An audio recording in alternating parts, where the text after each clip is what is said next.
환경을 이기는 믿음의 의지라는 제목으로 함께 은혜를 나누길 원합니다. 다니엘 1장 1절로 9절 말씀 함께 보겠습니다. 다니엘 1장 1절로 9절 말씀 제가 읽겠습니다. 유다 왕 여호야김이 다스린 지 3년이 되는 해에 바벨론 왕 느부갓네살이 예루살렘에 이르러 성을 에워쌌더니 주께서 유다 왕 여호야김과 하나님의 전 그릇 얼마를 그의 손에 넘기심에 그가 그것을 가지고 신할 땅 자기 신들의 신전에 가져다가 그 신들의 보물 창고에 두었더라. 왕이 환관장 아스부나스에게 말하여 이스라엘 자손 중에서 왕족과 귀족 몇 사람 곧 흠이 없고 용모가 아름다우며 모든 지혜를 통찰하며 지식에 통달하며 학문에 익숙하여 왕궁에 설 만한 소년을 데려오게 하였고 그들에게 갈대아 사람의 학문과 언어를 가르치게 하였고 또 왕이 지정하여 그들에게 왕의 음식과 그가 마시는 포도주에서 날마다 쓸 것을 주어 3년을 기르게 하였으니 그 후에 그들은 왕 앞에 서게 될 것이더라. 그들 가운데는 유다 자손 곧 다니엘과 하나냐와 미사엘과 아사랴가 있었더니 환관장이 그들의 이름을 고쳐 다니엘은 벨드사살이라 하고 하나냐는 사드락이라 하고 미사엘은 메색이라 하고 아사랴는 아벳느고라 하였는데 다니엘은 뜻을 정하여 왕의 음식과 그가 마시는 포도주로 자기를 더럽히지 아니하리라 하고 자기를 더럽히지 아니하도록 환관장에게 구하니 하나님이 다니엘로 하여금 환관장에게 은혜와 긍휼을 얻게 하신지라. 할렐루야. 오늘은 환경을 이기는 믿음의 의지라는 제목으로 함께 은혜를 나누길 원합니다. 우리의 의지가 얼마나 중요한지 몰라요. 하나님은 우리에게 자유의지를 주셨어요. 그래서 교회에 와도 되고 안 와도 되고 밥을 먹어도 되고 안 먹어도 되고 친구를 만나도 되고 안 만나도 되고 내가 하고 싶은 대로 할 수 있는 의지가 나한테 있어. 그러나 우리는 육신의 정욕, 안목의 정욕, 이생의 자랑을 쫓아가는 것이 아니라 하나님 나라 확장을 위해서 하나님이 기뻐하는 영혼을 살리기 위해서 할렐루야 하늘의 것을 보고 쫓아가야 될 줄로 믿습니다. 여러분 환경을 이기는 믿음을 갖고 있습니까? 이것도 의지가 있어야 돼요. 내 의지를 잡고 환경을 이기는 믿음을 주시는 하나님을 바라봐야 돼요. 최초의 항생제인 페니실린을 발견한 사람은 알렉산더 플레밍입니다. 그런데 그의 연구실은 매우 열악하고 협소했습니다. 창문의 유리창은 깨져서 바람과 먼지가 들어왔고 변변한 가구 하나도 없었어요.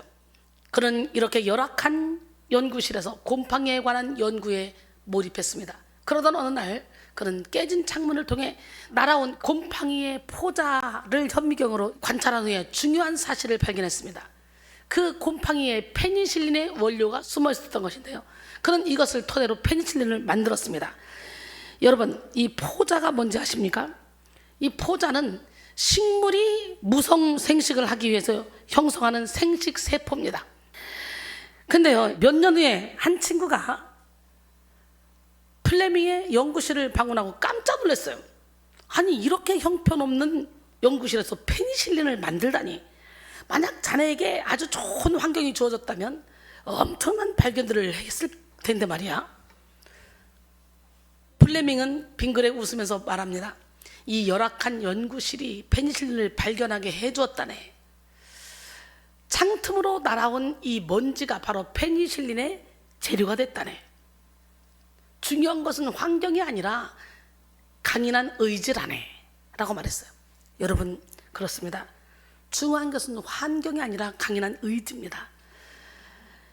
옛날에 보면 어렵게 힘들게 보릿고개를 넘겼던 사람들이 의지를 잡고 열심히 살아서 부유하게 살고 오히려 부를 축적해서 자녀에게 물려준 그 사람들은 허랑방탕하게 사는 것을 우리가 볼 수가 있어요.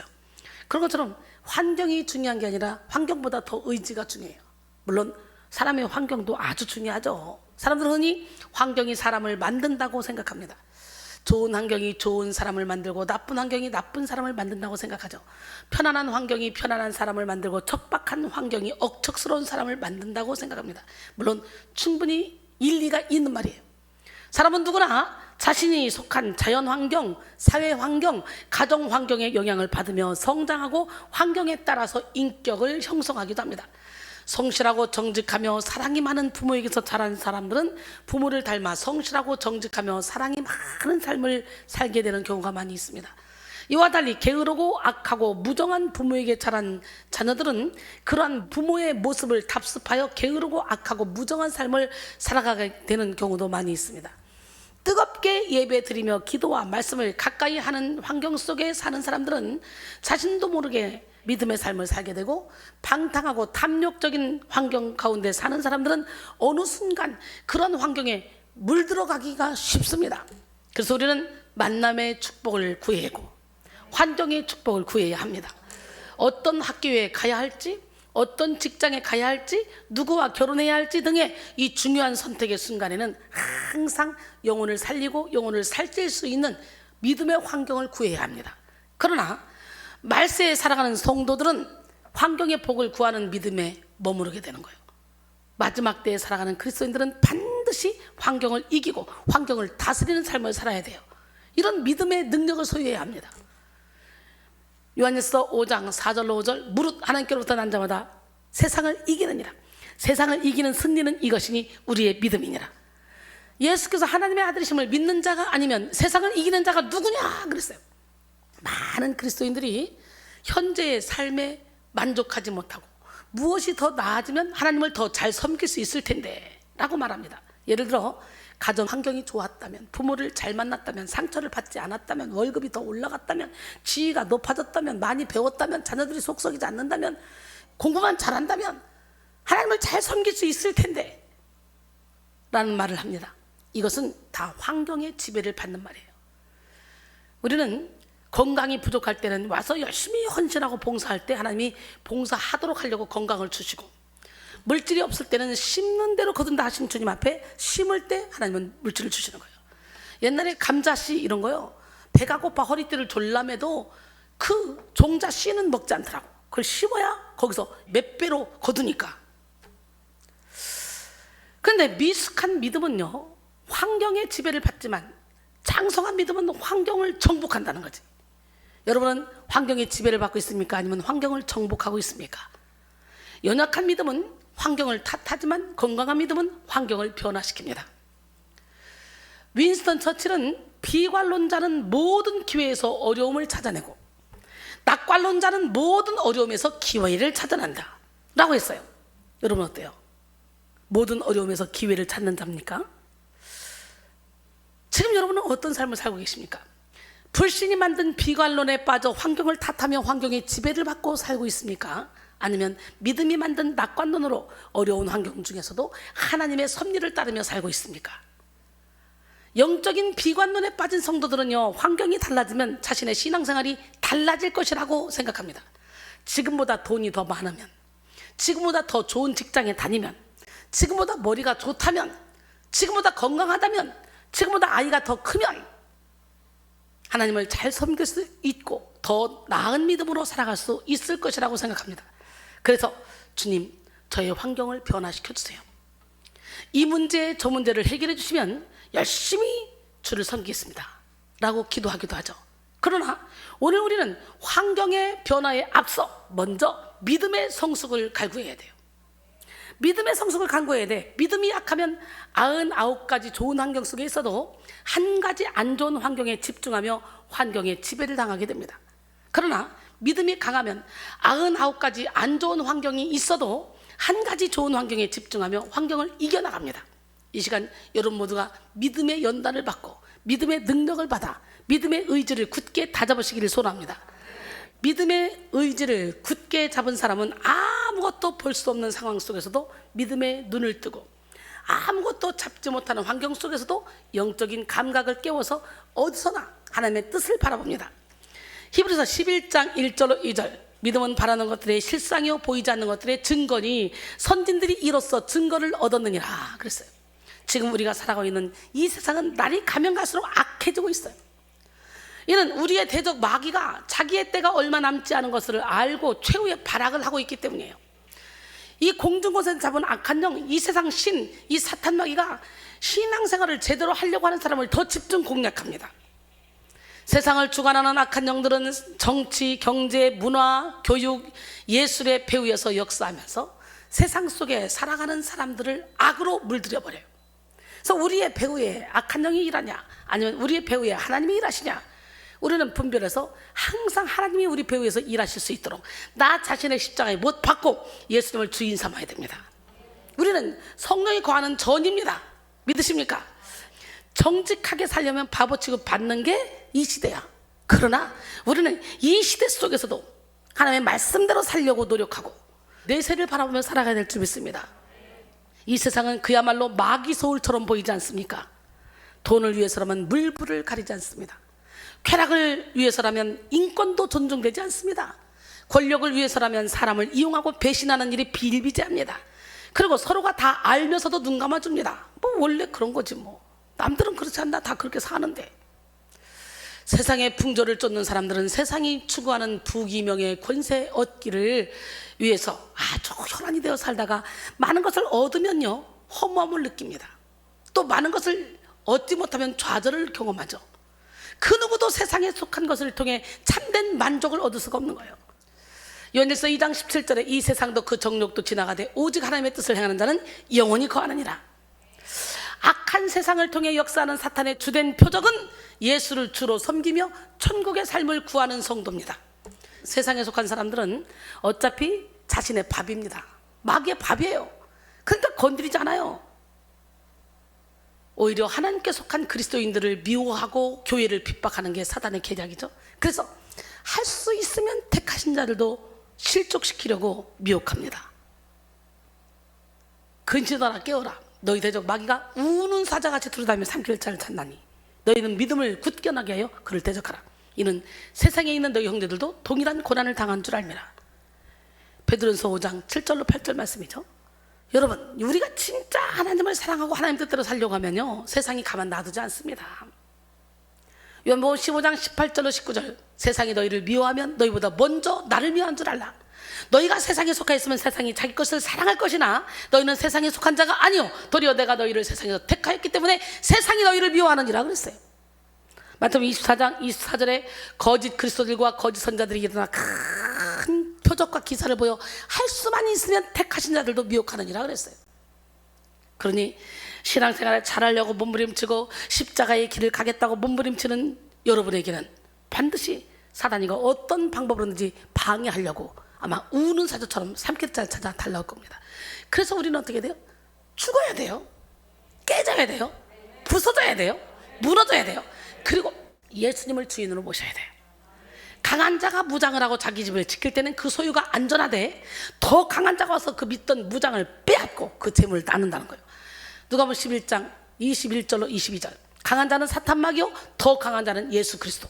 그러니까 우리 힘으로는 영적인 존재를 이길 수 없지만 예수님을 우리 안에 주인으로 모시면 우리는 능히 이길 수 있습니다. 성도를 실족시키기 위한 사탄의 계략은 시대와 상황에 따라 다양합니다. 초대교회 시대의 사탄은 거센 박해와 핍박으로 성도를 위협했고 중세교회 시대의 사탄은 부패와 타락으로 성도를 미혹했습니다. 현대의 사탄은 여러 가지 계략을 총동원하여 성도를 공격하는데 주로 믿음의 의지를 약화시켜서 세속화시키는 데 초점을 맞추고 있습니다. 간사한 사탄은 성도가 세상에 물들면 무력해져서 손쉬운 상대로 전략한다는 것을 잘 알고 있습니다. 그래서 어떻게 해서든지 예배를 방해하고 신앙생활을 형식적인 것으로 전락시켜서 성도를 세상에 물들게 만들려고 하고 있습니다. 사실 2020년이 시작되고 얼마 되지 않아 우리는 코로나 바이러스로 인해서 자유롭게 예배드리지 못하는 상황에 직면했습니다. 그리고 지금까지 코로나가 장기화되면서 많은 성도들이 믿음의 의지를 놓치고 있습니다. 처음에는 혹시 모를 전염의 위험으로 인해서 조심하는 차원에서 신앙생활을 소극적으로 하다가 이제는 몸과 마음이 세상에 익숙해져서 온라인 예배에 익숙해져서 마음이 중심이 하나님으로부터 점점 멀어지는 성도들이 많이 있습니다. 물론 모두의 안전을 위해 전염병에 대해 적극적으로 방어하는 것은 당연한 일입니다. 그러나 이에 못지않게 중요한 것은 하나님을 향한 중심을 잃어버리지 않는 일이죠. 돈을 잃으면 조금 잃은 것이고 명예를 잃으면 많은 것을 잃은 것이고 건강을 잃으면 모든 것을 잃는 것이다. 그런 말이 있죠. 그러나 성도에게는 돈이나 명예나 건강을 잃는 것보다 더 중요한 문제가 있습니다. 바로 믿음을 잃는 것이 더 큰 문제예요. 믿음은 성도의 본질이요 성도의 생명입니다. 믿음을 잃은 성도는 존재의 실패에 처하게 됩니다. 그래서 믿음을 잃은 성도는 많은 것을 가져도 헛된 삶을 살게 됩니다. 많은 일을 해도 열매 없는 삶을 살게 됩니다. 아무리 세상적으로 많은 것을 쌓아놔도 믿음이 없다면 그거는 아무것도 물거품입니다. 그러므로 우리는 이 악한 시대 속에 믿음의 중심을 잃지 않도록 더욱더 믿음의 의지를 굳건하게 붙잡아야 됩니다.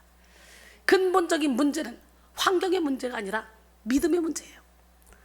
호랑이에게 물려가도 정신만 차리면 산다는 말이 있듯이 아무리 위급한 상황이 닥쳐도 신앙의 정신만 차리면 모든 역경을 헤쳐나갈 수가 있습니다. 그러므로 지금 우리는 느슨해진 마음, 우둔해진 마음을 바로잡고 믿음의 의지를 굳게 잡아야 돼요. 로마서 12장 2절에 너희는 이 세대를 본받지 말고 오직 마음을 새롭게 함으로 변화를 받아 하나님의 선하시고 기뻐하시고 온전하신 뜻이 무엇인지 분별하도록 하라 그랬어요. 하나님은 환경보다 크신 분이고 하나님은 세상보다 크신 분이에요. 요한일서 4장 4절에 자녀들아 너희는 하나님께 속하였고 또 그들을 이겼나니 이는 너희 안에 계시니가 세상의 인자보다 크심이라. 할렐루야. 전능하신 아버지 하나님은 능치 못함이 없습니다. 그 하나님을 온몸으로 체험하는 시간이 되길 원합니다.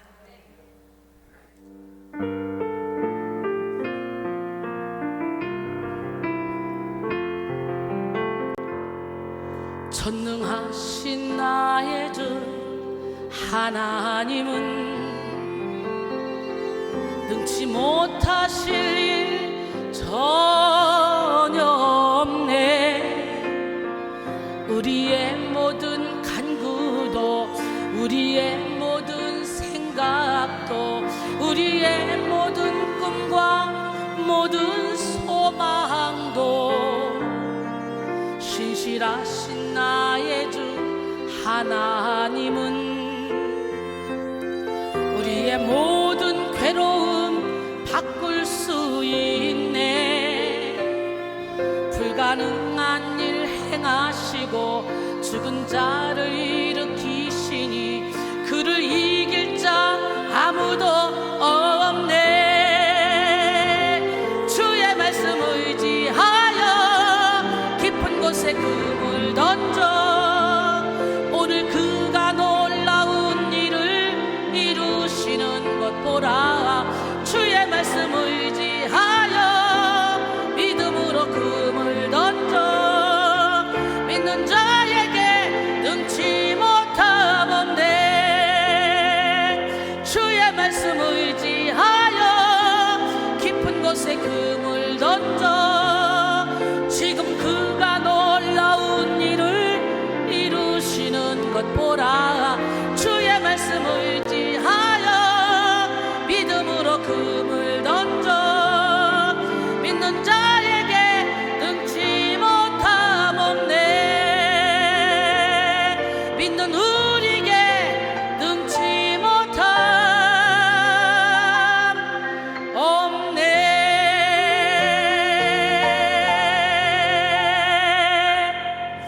할렐루야.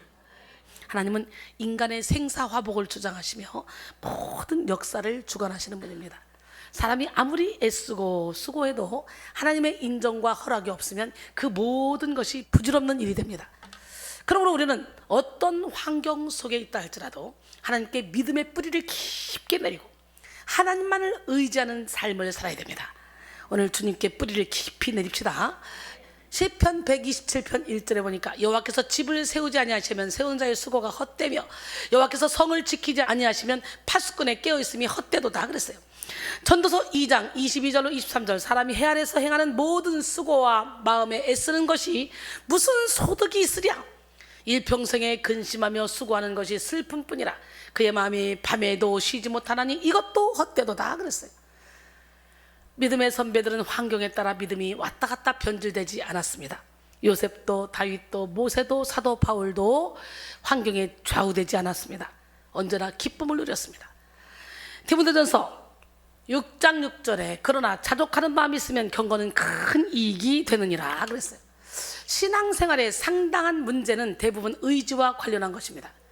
뜻이 있는 곳에 길이 있다라는 말처럼 의지가 강하면 못할 일이 없습니다. 중풍병자의 내 친구는 예수님께 나가기 위해서 지붕을 뚫기까지 했습니다. 참으로 믿음의 의지는 모든 장애물을 돌파합니다. 믿음의 의지가 강할 때 우리는 어떤 열악한 환경도 이기고 하나님의 뜻을 이룰 수가 있어요. 오늘 본문에 등장하는 다니엘과 세 친구는 환경을 극복하고 환경을 이긴 사람들이죠. 본문은 하나님의 선민인 유다가 바벨론에 의해 무너지고 있을 때의 일입니다.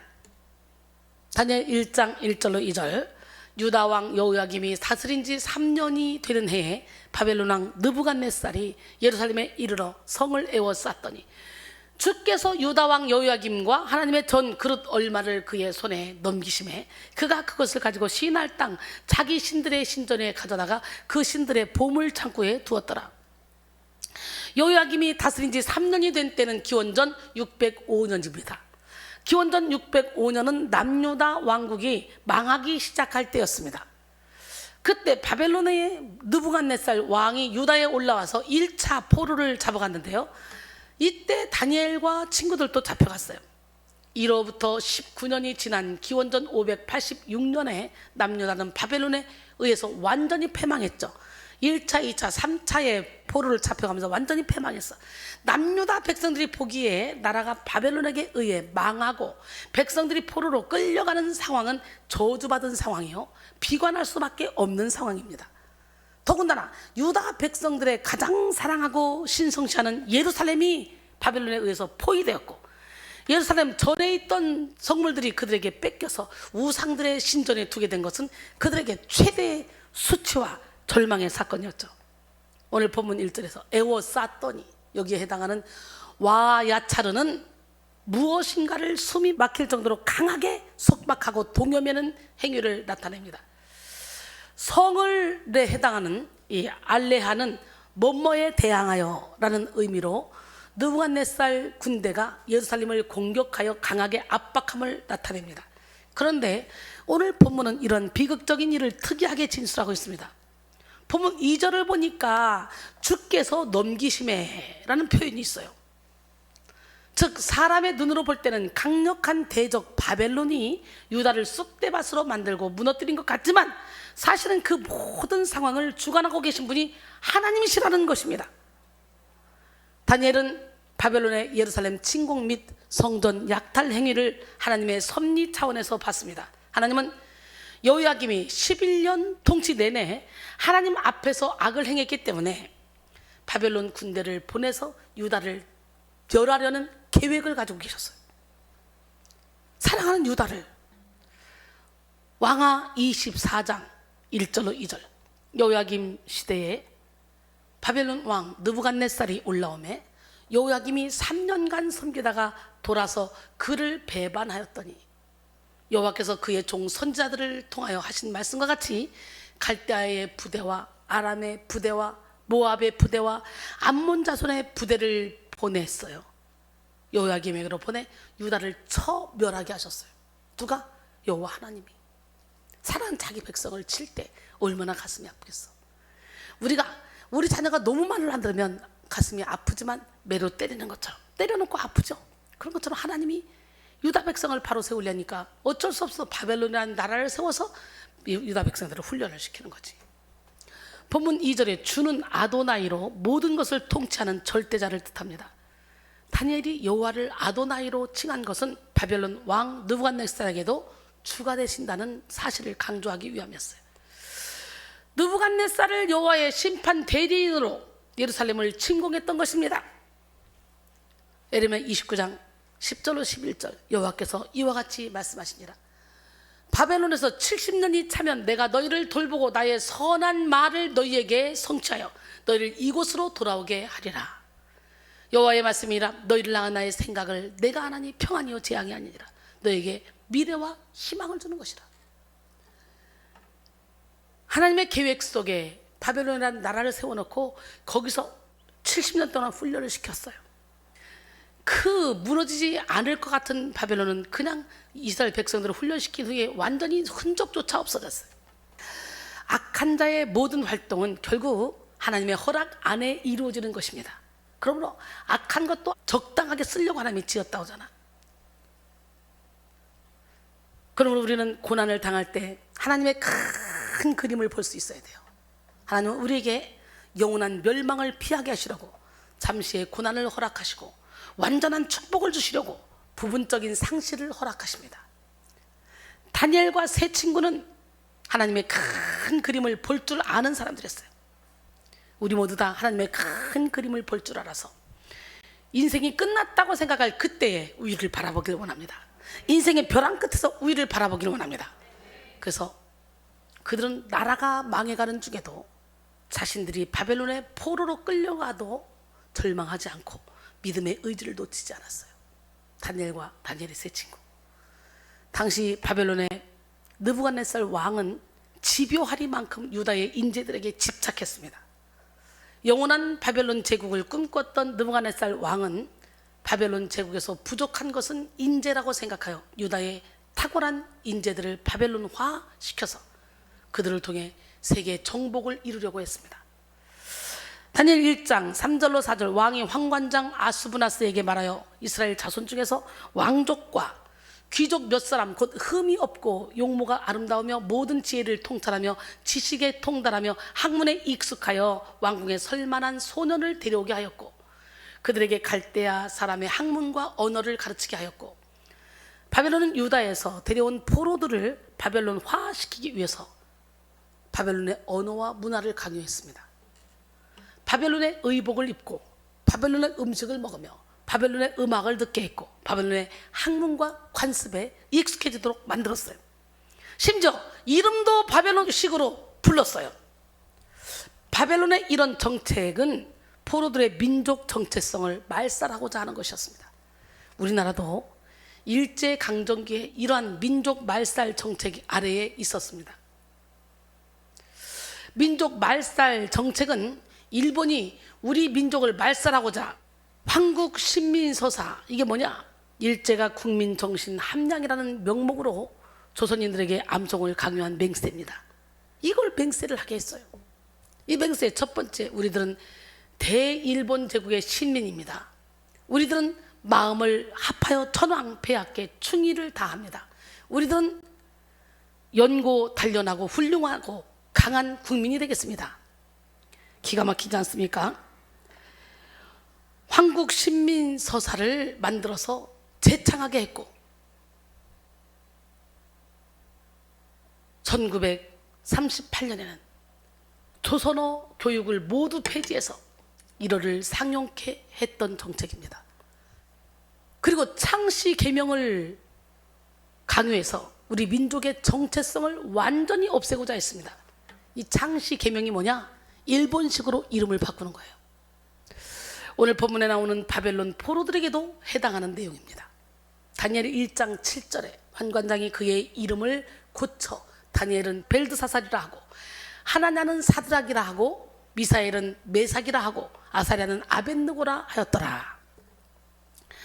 바벨론에 속한 모든 것은 철저히 악한 영의 사주를 받은 것입니다. 그래서 바벨론식으로 불린 다니엘과 세 친구의 이름은 모두 다 바벨론의 우상과 연결이 된 이름이었어요. 하나님은 나의 심판자를 의미하는 다니엘의 이름은 벨드사살로 바뀌었는데 이는 바벨론의 우상인 벨이 총애하는 자라는 뜻입니다. 여호와의 총애를 받는 자를 의미하는 하나냐는 사드락으로 바뀌었는데 그 뜻은 태양신에게 빚을 받았다라는 의미고요. 미사엘은 누가 하나님과 같으랴라는 뜻인데 그의 이름은 메삭, 즉 누가 사크 여신과 같으랴로 바뀌었어요. 여호와는 나의 도움이시다를 의미하는 아사랴는 아벳느고로 불렸는데 그 뜻은 불의 신 느고의 신실한 종이란 뜻입니다.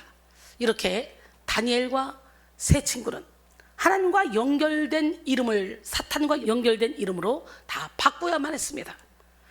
이런 환경 속에서 어떻게 그들이 바벨론화 되지 않을 수 있었겠습니까? 더군다나 다니엘과 세 친구는 왕의 진미와 포도주를 마실 대우까지 받는 그런 상황이었잖아요. 그들은 엘리트로 대접받으면서 얼마든지 바벨론의 요직을 차지하고 높임받기 좋은 그런 상황 가운데 있었습니다. 그러나 다니엘과 세 친구는 그런 와중에도 믿음의 의지를 놓치지 않았어요. 하나님을 향한 마음의 중심을 흐트러뜨리지 않았어요. 여러분 같으면 어떨 것 같습니까? 초대교회 때는요, 예수를 믿고 예배를 드리면 잡혀가서 순교를 당해도 그래도 모였습니다. 우리 허리띠 졸라매야 돼요. 그리고 방역 철저히 하고, 그리고 이렇게 현장 예배가 허락됐으니 온라인 예배도 드리지만 웬만하면 현장 예배에 와서 거리 지켜서 방역 철저히 지키고 그리고 열정적으로 기도하고 예배를 드려야 돼요. 지금도 악한 영들은 다니엘과 세 친구를 바벨론화 시키려 했던 것과 비슷한 방식으로 믿는 성도들을 세속화시키려고 하고 있습니다. 미국 뉴욕 레저렉션 교회의 담임 목사인 조셉 마테라 목사는 사탄에게 사주를 받아 세속화된 성도들의 특징을 다음과 같이 10가지로 정리했습니다. 여러분 혹시 여러분의 특징은 아닌지 한번 살펴보세요. 세속화된 성도의 특징 첫 번째, 하나님의 뜻이 무엇인지 먼저 생각하지 않고 중요한 결정을 내리는 거예요. 조셉 마테라 목사는 많은 기독교인들이 자신은 신앙인이라고 주장하지만 실제로는 무신론자라고 지적하면서 하나님을 믿는 척하는 사람들은 결혼이나 다른 지역으로 이사가는 것, 직업을 바꾸는 것, 교회를 바꾸는 것 등등 중요한 결정을 할 때 하나님의 뜻을 구하지 않는다고 말했습니다. 두 번째, 하나님보다 사람들의 생각이나 시선을 더 의식합니다. 세 번째, 성령이 아니라 돈에 이끌립니다. 돈에 이끌리는 성도들은 육의 풍족함을 위해서 영의 빈곤함을 택하는 사람들이죠. 물질은 하나님께서 내게 맡겨주신 것이며 나는 청지기일 뿐이라는 것을 잊지 말아야 합니다. 그러나 내가 물질의 주인이라고 생각하며 살아가는 한 우리는 재물의 속박에서 벗어날 길이 없다는 걸 알아야 돼요. 우리는 계속해서 돈과 재물로부터 영향과 지배를 받게 됩니다. 비록 힘들게 느껴지더라도 소유권을 하나님께 돌려드린 후 청지기적 사명을 잘 감당하기 위해서 청지기 자리로 딱 물러서게 되면 재물의 속박으로부터 우리는 자유함을 얻을 수 있습니다. 베드로전서 4장 10절에 각각 은사를 받은 대로 하나님이 여러 가지 은혜를 맡은 선한 청지기같이 서로 봉사하는 거예요. 하나님의 여러 가지 은혜를 맡은 선한 청지기같이 서로 봉사하는 우리 모두가 되기를 원합니다. 네 번째, 교회 예배에 참석하는 주 목적이 하나님을 예배하기 위해서가 아니라 인간관계를 위해서입니다. 그래서 사람이 좋아서 교회에 모이게 되고 사람이 싫어서 교회에 오지 않기도 해요. 나 그 사람 뵈 싫어서 교회 안 가. 나 그 사람 보고 싶어 교회 가. 막 이런 사람들 있잖아요. 다섯 번째는 대중문화가 추구하는 가치를 모방합니다. 이들은 성경의 뜻과는 관계없이 세상 문화와 가치를 신봉합니다. 그래서 오늘날도 얼마나 교회가 거룩성을 다 잃어버리고 세상 문화를 쫓아가는지 몰라요. 여섯 번째, 하나님은 인생의 일부뿐입니다 라고 이렇게 믿게 만들죠. 진정한 그리스도인의 제자는 하나님을 자신들의 인생의 일부로 만들지 않습니다. 그들에게는 예수 그리스도가 그들의 삶의 전부입니다. 여러분 어때요? 세속화된 성도의 특징 지금 6개를 말하고 있는데 여러분은 거기에 해당되지 않습니까? 오늘 저는 이걸 봐도 내가 정말 세속화되지 않았구나. 내가 세상을 대하여 세상을 나를 대하여 십자가에 못 박힌 삶을 살은 지가 24년, 25년째 한 길만 바라보고 먹든지 마시든지 무엇을 하든지 하나님의 영광만을 위해서 지금까지 살아왔어요. 몸을 다 버릴 정도로. 그러나 이 세속화된 성도들은 신앙을 자기 인생을 위한 일부분이라고 생각하죠. 근데 사도 바울은 모든 사람에게서 자유로우나 모든 사람에게 스스로 종이 됐다고 말하죠. 한 사람이라도 주님께로 인도하려고. 제가 그런 삶을 살고 있지 않습니까? 몸이 부서져라 싶을 정도로 나 자신을 올인해서 내 개인적인 삶이 개인적인 시간이 하나도 없어요. 먹든지 마시든지 입든지 화장을 하든지 다 하나님의 영광을 위해서 하는 거예요. 설교하기 전에는 화장도 안 해요. 로션도 안 발라요. 설교할 때 모든 걸 예쁘게 꾸미고 나오지. 왜? 하나님 앞에 거룩하게 아름답게 예쁘게 정결하게 설려고. 그러나 세속화된 성도들은 신앙을 자기 인생을 위한 일부분이라고 생각한다는 거예요. 일곱 번째, 하나님을 추구하는 삶을 살지 않습니다. 세속화된 성도들은 결국 자기 육신의 유익을 구합니다. 여덟 번째, 다른 이들에게 복음의 영향력을 미치지 않고 전도도 하지 않습니다. 세속화된 기독교인들은 다른 이들을 예수 그리스도께로 인도해야 한다는 부담을 전혀 가지고 있지 않아요. 아홉 번째, 제자를 삼지 않습니다. 세속화된 그리스도인은 누군가의 영적 상태에 대해서 관심이 없어요. 그들을 성장시켜야 된다는 생각도 하지 않습니다. 근데 오로지 저는 제자 삼는 일에 나의 모든 시간, 물질, 노력을 다 투자했잖아요. 장학금 주면서 여기서 열심히 헌신하는 사람은 전폭적으로 밀어줬어요. 장학금 준 게 도대체 계산이 얼마가 되는지 몰라. 여러분, 세속화된 그리스도인은 누군가의 영적 상태에 대해서 관심이 없지만, 이렇게 그들을 성장시킬 마음도 없지만, 진짜 하나님의 손에 붙들린 주의 종들은 제자 키우는 게, 영적인 안대자 키우는 게 이렇게 기쁠 수가 없어요. 저는요, 제 자녀들을 키우는 것보다 제자들 키우는데 더 정성을 들였고 더 물질을 쏟았어요. 나의 모든 삶을 던져버렸어요.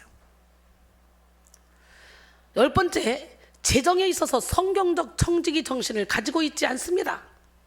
세속에 물든 사람들은, 이들은 자신이 편할 때만 헌금을 하고, 자신이 자신들의 생명이나 돈이나 부에 대한 주인이라고 생각해.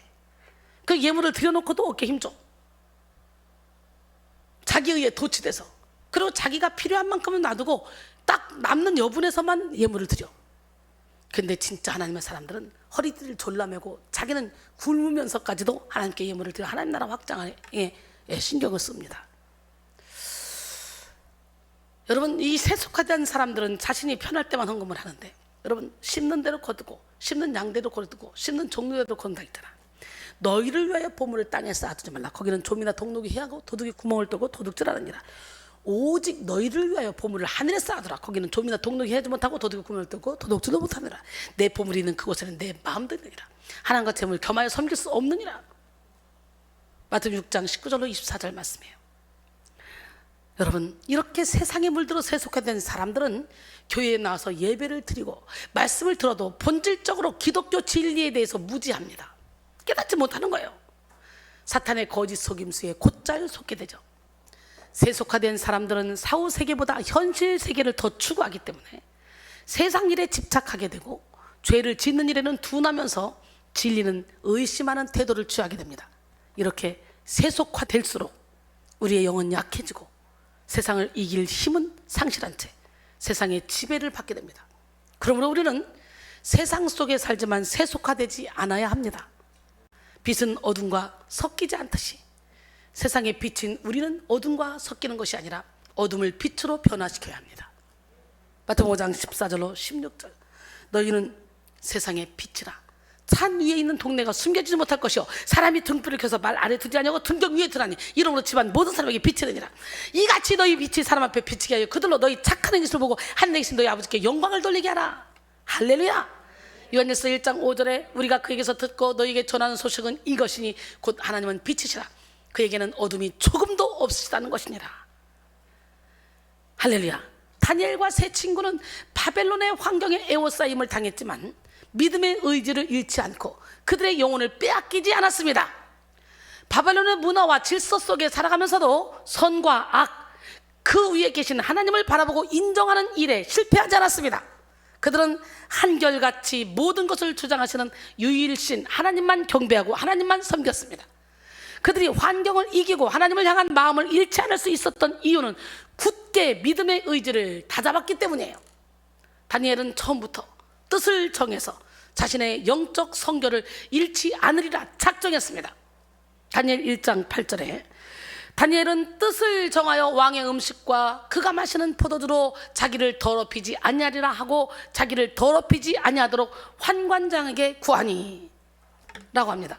뜻을 정했다는 단어는 히브리어로 야셈 알 리보로서 마음을 굳게 했다, 결심했다라는 뜻입니다. 히브리 개념상 마음이 전 인격의 좌소라고 하는 점과 더럽히지 아니하리라의 더럽히다가 신적 모독을 의미한다는 점에서 다니엘이 전 인격을 다해 하나님께 전적인 신뢰와 순종의 결단을 한 것으로 보입니다.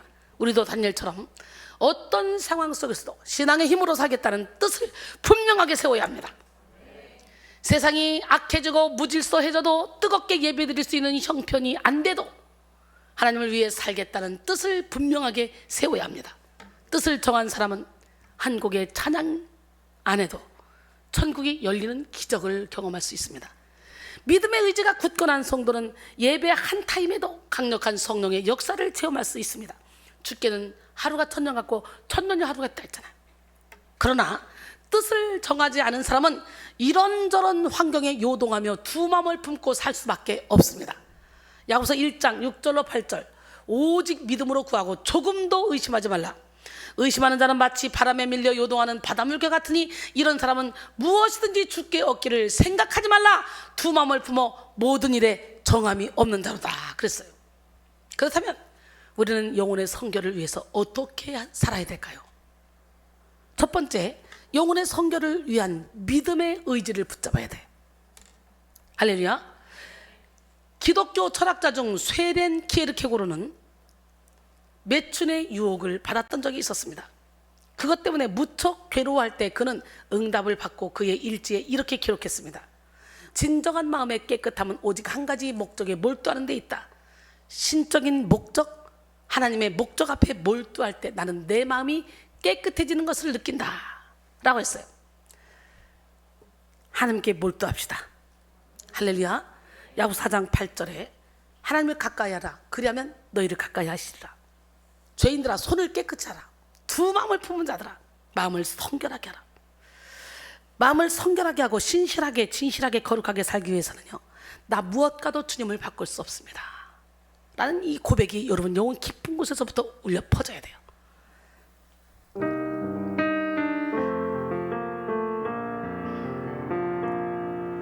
나 무엇과도 주님을 바꾸지 않으리. 다른 어떤 은혜 구하지 않으리. 오직 주님만이 내 삶의 도움이시니 주의 얼굴 보기 원합니다. 아멘. 나 무엇과도 주님을 바꾸지 않으리. 다른 어떤 은혜 구하지 않으리. 오직 주님만이 내 삶의 도움이시니 주의 얼굴 보기 원합니다. 주님 사랑해요.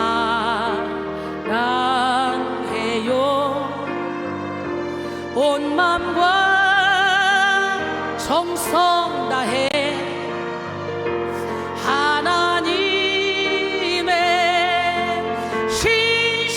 신실한 친구 되기 원합니다. 신실하게 거룩하게 살게 하소서. 신실하게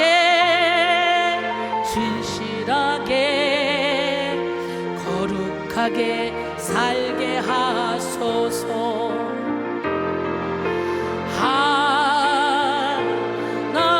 하나님 나의 마음 만져주소서. 하나님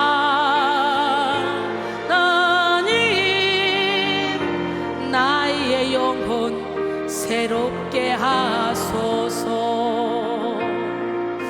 진실하게 거룩하게 살게 하소서.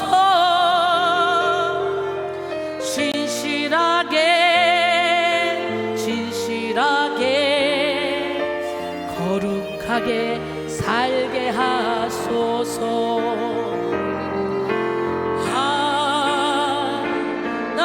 하나님 나의 기도 들어주소서. 하나님 주의 길로 인도하소서.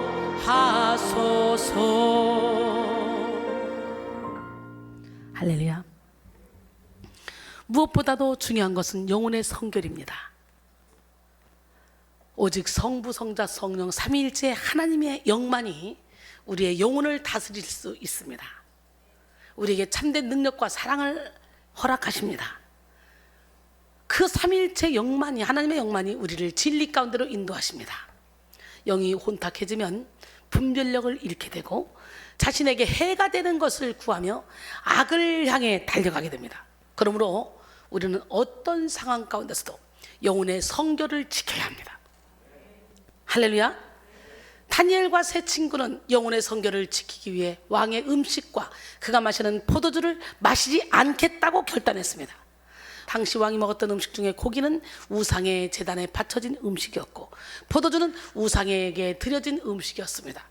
다니엘과 이 세 친구는 영적인 원리를 아는 사람들이었기 때문에 악한 영에게 바쳐진 음식을 먹지 않기로 결단했고 이와 관련한 왕의 명령을 거절했습니다. 그들의 결단은 어떤 위기가 닥쳐와도 영혼의 성결만큼은 빼앗기지 않겠다는 것이었죠. 오늘 우리에게도 이런 결단이 필요합니다. 세상 물질보다 중요한 것이 영혼의 성결이고 사람들의 인정과 칭찬보다 중요한 것이 영혼의 성결입니다. 우리가 살아가는 세대는 갈수록 하나님을 대적하는 패역한 세대입니다. 이 악한 세상 가운데 영향력 있는 그리스도인이 되기 위해 가져야 될 최고의 능력은 바로 성결의 능력입니다. 다니엘이 성결을 위해 뜻을 정하여 결단했을 때 하나님은 그를 통해 이방 땅에 하나님의 영광을 나타내셨습니다. 성결의 능력은 철저히 나란 존재를 깨뜨리고 예수를 주인 삼을 때만 가질 수 있는 능력입니다. 이 성결의 능력으로만 죄를 이기고 세상을 이기고 영혼을 살려낼 수가 있습니다. 이처럼 영혼의 성결보다 더 귀한 것은 없다는 걸 깨달아야 돼요. 이 시간 여러분 모두에게 영혼의 성결을 위한 확고한 믿음의 결단이 서기를 원합니다. 그 다음에 영혼의 생활을 위한 믿음의 의지를 굳게 잡아야 돼요. 첫 번째는 영혼의 성결을 위한 믿음의 의지를 잡아야 된다 그랬죠? 두 번째는 영혼의 생활을 위한. 영혼의 호흡은 기도죠. 영혼의 양식은 말씀입니다.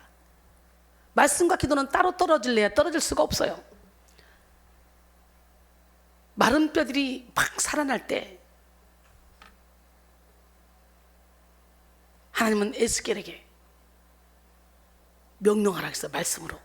말씀으로 대언했더니 뼈들이 착착착착 붙어요. 심줄도 착착착착 붙어요. 그런데 그 마른 뼈들이 심줄도 생기고 살도 생기면서 사람 형상은 됐지만 생기는 없었어요. 여전히 죽은 거야.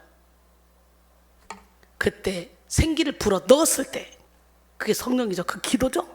그랬을 때 확 일어나 군대가 되죠. 에스겔 골짜기의 마른 뼈들. 오늘날 말씀 중심이라고 하면서 죽은 말씀만 붙잡고 있는 사람들이 있는가 하면 또 은혜 중심이라면서 성령 그러면서 말씀을 버리고 그냥 은혜 받기만 은사주의로 빠지는 사람들이 있죠. 안타까워요. 우리는 말씀과 은사가 성령이 따로 놀래야 따로 놀 수가 없어. 하나가 돼서 움직여야 돼. 그때 나타나는 그 능력이 진짜 하나님의 능력이지. 어디 한 곳에 치우쳐서는 사단에게 틈을 줄 수밖에 없어요. 우리 하나님, 멋쟁이 하나님 살아계십니다. 영혼의 본질적 존재와 사역은 하나님을 예배하는 데 있습니다. 그러므로 우리는 믿음의 의지를 굳게 하여 영혼의 생활에 우선순위를 둬야 돼. 영적인 삶을 살아야 된다는 거야. 예배하지 않고 기도하지 않고 말씀을 듣지 않고 믿음을 지킬 수 있는 사람은 없습니다. 그러므로 우리는 지속적으로 기도하며 지속적으로 예배드리고 지속적으로 찬양하며 우리의 영을 막 깨워야 돼요. 영적인 삶을 살아야 돼요. 영적인 생활을 해야 돼요. 앤드류 머레이는 기도 생활과 영적 생활은 서로 밀접해서 분리될 수 없다. 우리가 단지 기도를 통해 성령을 받아서가 아니라 지속적인 기도 생활이 없으면 영적 생활이 불가능하기 때문이다. 계속적으로 기도에 힘쓸 때라야 성령의 인도를 받을 수 있다라고 말했습니다. 본래 믿음은 죄로 물든 우리의 육신에서 나올 수 없는 것입니다. 믿음은 하나님께서 주신 선물로 영에 속한 가치입니다. 그러므로 하나님과 분리된 채 인간적인 노력이나 결심만으로는 믿음을 지킬 수가 없어요. 믿음은 말씀을 들을 때 활성화되고 예배를 통해서 생명력을 나타내며 기도를 통해서 생활에 적용됩니다. 우리는 여기로 아는 거로 끝나면 안 돼요. 이것이 가슴으로 내려와야 되고 이것이 손발로 움직여져야 돼요. 행함이 없는 믿음은 죽은 믿음이라 있어요. 우리는 행함이 있는 믿음을 가져야 돼. 믿음으로 천국 갑니다. 행함은 천국에서 상급을 받는 거예요. 다니엘은 이 사실을 알았기에 영혼의 생활을 철저히 했습니다. 심지어 공개적으로 기도하면 자기를 죽일 것이라는 것을 알면서도 여전한 방식으로 기도하는 모습을 보십시오. 다니엘 6장 10절에 다니엘이 이 조서에 왕의 도장이 찍힌 줄 알고도 자기 집에 돌아가서는 윗방에 올라가 예루살렘으로 향한 창문을 열고 전에 하던 대로 하루 3번씩 무릎을 꿇고 기도하며 그에 하나님께 감사했더라. 다니엘은요, 기도하지 않으면 믿음의 의지가 약해진다는 것을 알고 있었어요. 그에게는 기도하다가 죽임당하는 것이 기도하지 않고 영혼의 죽음에 처하는 것보다 훨씬 나은 일이라고 느꼈어요.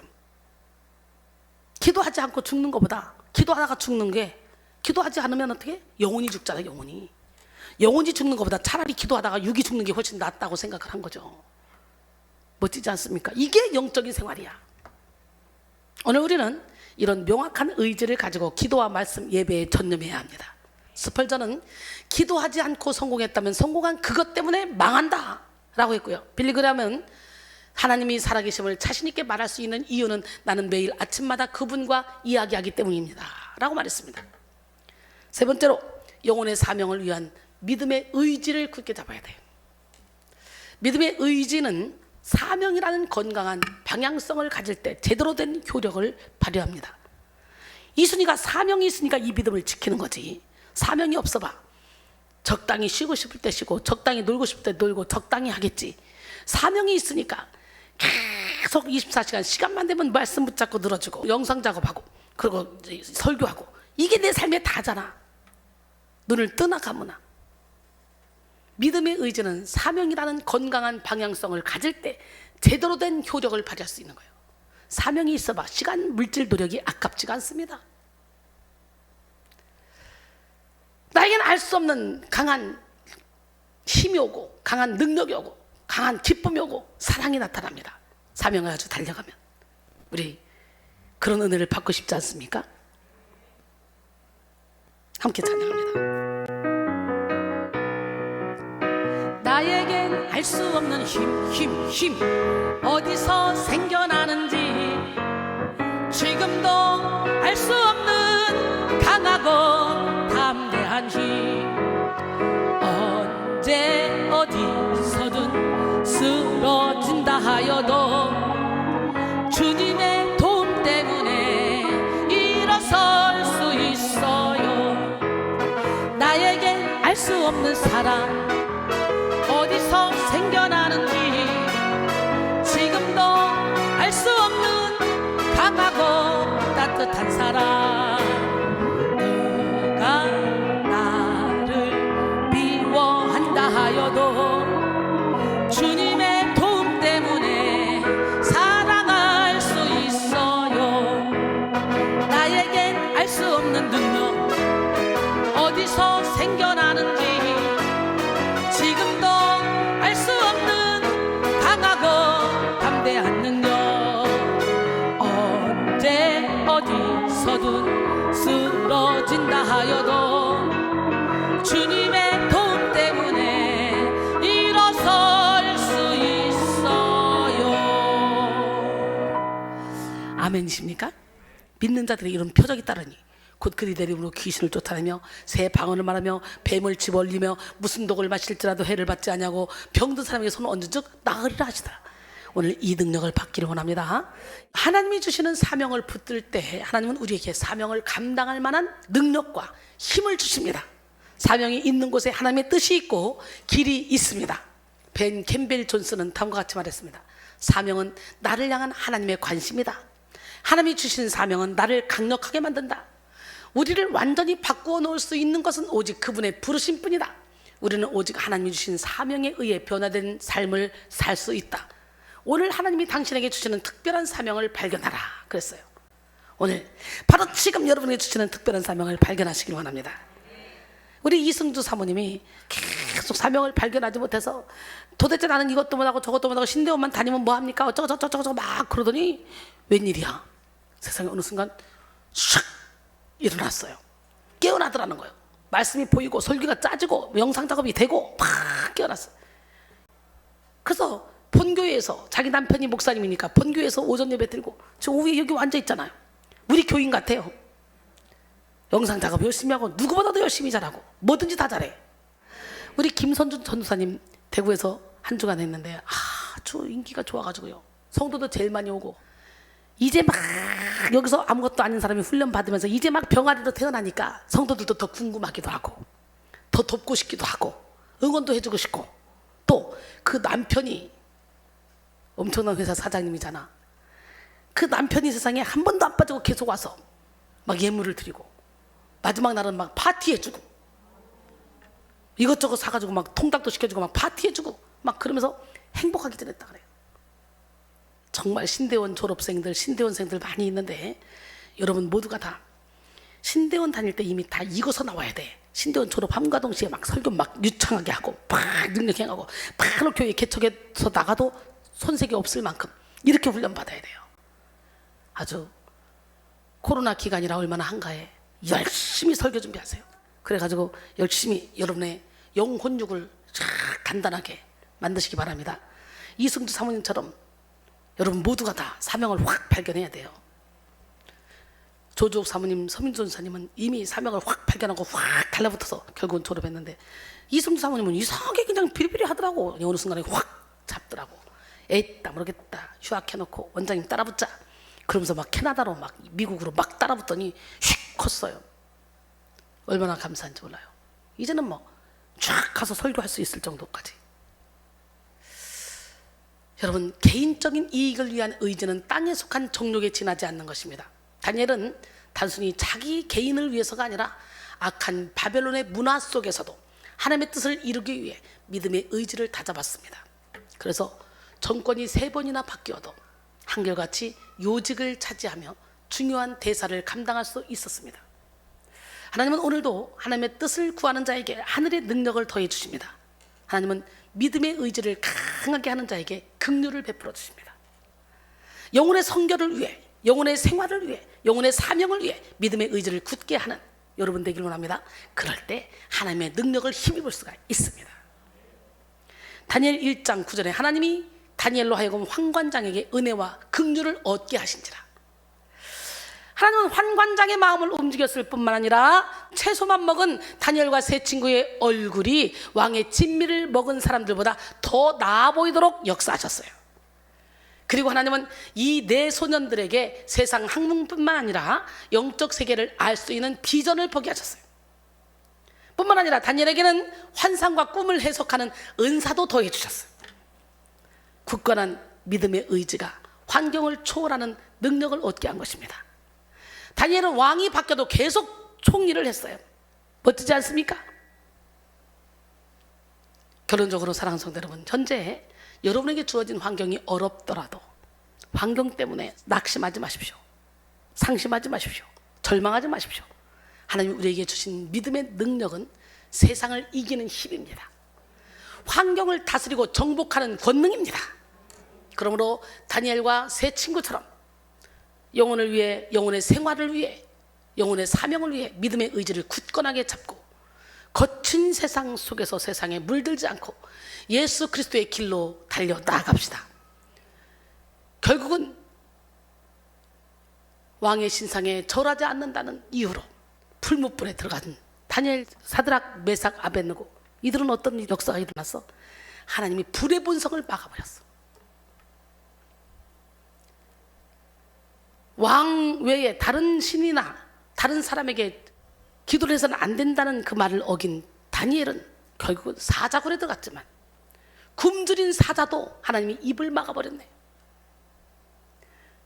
다니엘을 모함했던 사람들을 사자굴에 넣으라고 해서 그 근처만 가도 다 삼켜버렸는데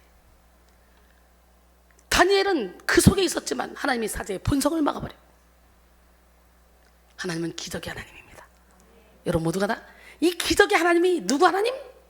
내 하나님. 그 기적의 하나님이 어디 계셔? 내 안에.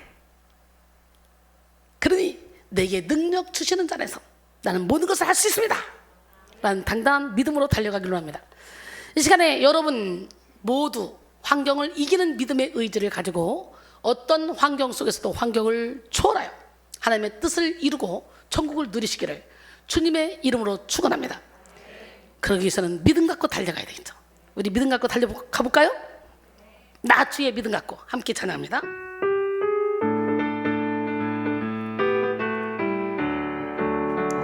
나 주의 믿음 갖고 홀로 걸어도 나 주의 믿음 갖고 실망치 않네. 폭풍 구름 몰아치고 하늘 덮어도 나 주의 믿음 갖고 실망치 않네. 주는 내 친구 신실한 친구 끝날까지도 주 의지하리. 폭풍 구름 몰아치고 하늘 덮어도 나 주의 믿음 갖고 실망치 않네. 내 주는 선한 목자 나를 인도해. 사망의 골짜기로 다닐지라도 주님께서 나의 길을 인도하시니 나 주를 따라가리. 언제까지나 주는 내 목자 선하신 목자 어딜 가든지 함께 하시네. 주님께서 나의 길을 인도하시니 나 주를 따라가리.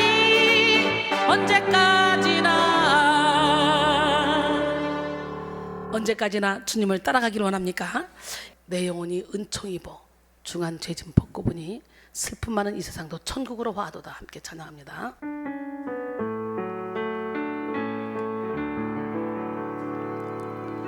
내 영혼이 은총 입어 충한 죄짐 벗고 보니 슬픔 많은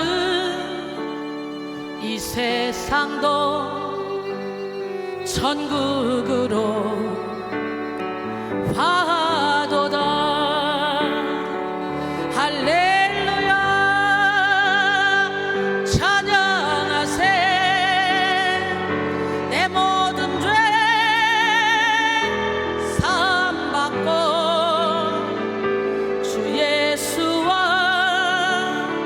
동행하니 그 어디나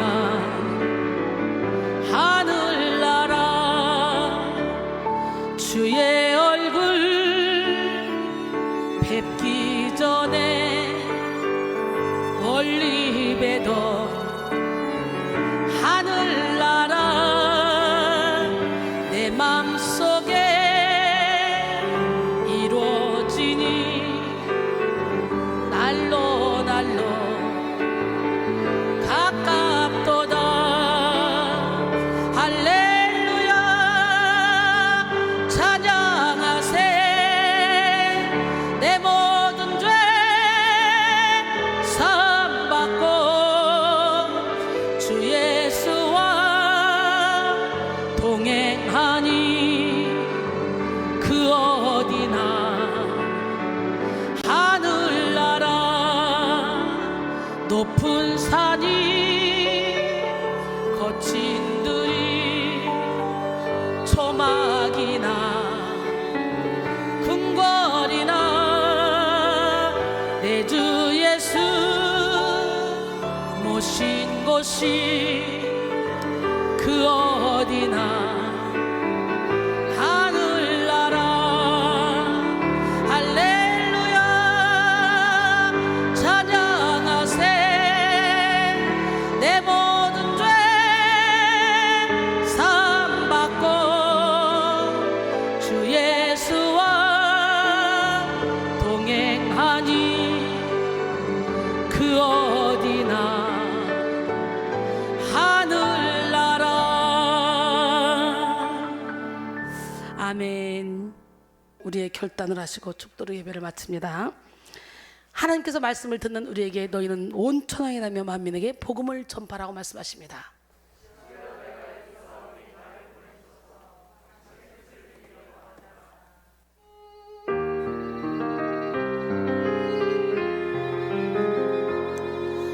가는 길에 주의 축복이 있으리 영광의 주 함께 가시니 내가 밟는 모든 땅 주님 다스리리 너는 주의 길 예비케 되리 주님 나라 위하여 길 떠나는 나의 형제여 주께서 가라시니 너는 가라 주의 이름으로 거칠은 광야 위에 꽃은 피어나고 세상은 내 안에서 주님의 영광 보리라 강하고 담대하라 세상 이기신 주 늘 함께 너와 동행하시며 내게 새 힘을 주시리.